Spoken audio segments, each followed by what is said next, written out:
1 जुलाई 2024 को नेता प्रतिपक्ष राहुल गांधी ने सदन में भगवान शिव की अभय मुद्रा वाली फोटो दिखाकर अभय मुद्रा पर बयान दिया और फिर सदन में ही हिंदुओं को हिंसक कह दिया। सदन में इसका विरोध हुआ। काफी देर तक इस पर वाद विवाद होता रहा। स्पीकर ने उन्हें किसी भी प्रकार की फोटो दिखाने से मना कर दिया। राहुल गांधी ने इस दौरान अभय मुद्रा को कांग्रेस का प्रतीक बताया।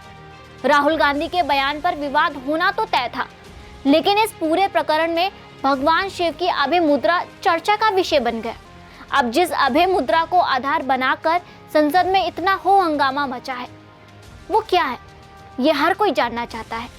चलिए आपको भगवान शिव की अभय मुद्रा के बारे में बताते हैं इस वीडियो के माध्यम से। और जो लोग अपने आप को हिंदू कहते हैं वो 24 घंटा हिंसा हिंसा हिंसा। पूरे हिंदू समाज को हिंसक कहना ये गंभीर विषय है। नमस्कार, मैं हूं सोनम गुरुंग और आप देख रहे हैं सुदर्शन धर्म। 1 जुलाई को लोकसभा सदन की कार्यवाही चल रही थी। इसी दौरान नेता प्रतिपक्ष राहुल गांधी ने भगवान शिव की अभय मुद्रा वाली फोटो दिखाई। इसके साथ ही उन्होंने गुरु नानक देव जी के लिए भी कहा कि वे भी अभय मुद्रा लगाकर बैठे हैं। राहुल गांधी ने कहा, जिस तरह भगवान शंकर के गले में सांप लटके हैं और उन्होंने त्रिशूल धारण किया हुआ है, उनसे अहिंसा की प्रेरणा लेनी चाहिए। जब आप किसी देवी देवता की तस्वीरें देखते हैं तो वे आशीर्वाद की मुद्रा में होते हैं। इसी को अभय मुद्रा कहा गया है।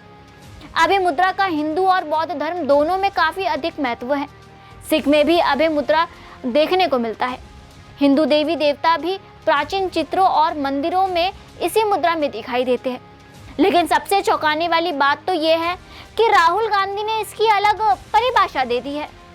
दरअसल उन्होंने कहा है कि अभय मुद्रा कांग्रेस का प्रतीक है और अभय मुद्रा निर्भयता का संकेत है, आश्वासन और सुरक्षा का संकेत है। ये डर को दूर करती है। हिंदू धर्म, इस्लाम या सिख धर्म और बौद्ध धर्म और अन्य भारतीय धर्मों में दिव्य सुरक्षा और आनंद प्रदान करता है। हमारे सभी महापुरुषों ने अहिंसा और भय को खत्म करने की बात की है, लेकिन जो खुद को हिंदू कहते हैं वे केवल हिंसा, घृणा, असत्य की बातें करते रहते हैं। खैर, ये तो थी संसद की बात। हम इस बात पर नहीं बात करेंगे क्योंकि हमारा विषय ये नहीं है। चलिए जानते हैं कि अभय मुद्रा क्या है।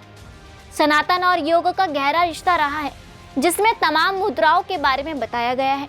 इन्हीं मुद्राओं में से एक है अभय योग। अधिकतर हिंदू देवी देवताओं की तस्वीरें आपने अभय मुद्रा में देखी होगी, या यूं कहे कि साधना के पोज में। दरअसल अभय मुद्रा का इंद्रियों को शांत करती है। यह आशीर्वाद की मुद्रा भी कही जाती है। अभय मुद्रा का अर्थ निडर होना होता है।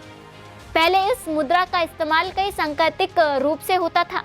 कई जगहों पे इसे अभिवादन के रूप में इस्तेमाल किया जाता था। इसके अलावा जब कोई दुश्मन से समझौता या दोस्ती करने जाते थे तो वे अभय मुद्रा का प्रयोग करते थे। इससे ये संकेत देते थे कि उनके पास कोई हथियार नहीं है।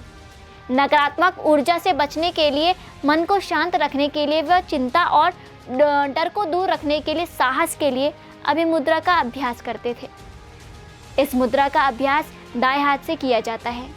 इसके लिए पद्मासन की अवस्था में बैठ जाए, गहरी सांस ले ले, जिससे मन में कोई तनाव ना रहे और आपका शरीर रिलैक्स रहे। इस दौरान आप अपनी आंखों को खुला या बंद रख सकते हैं। इसके बाद अपने बाएं हाथ को बाएं घुटने पर ऊपर की ओर रखें।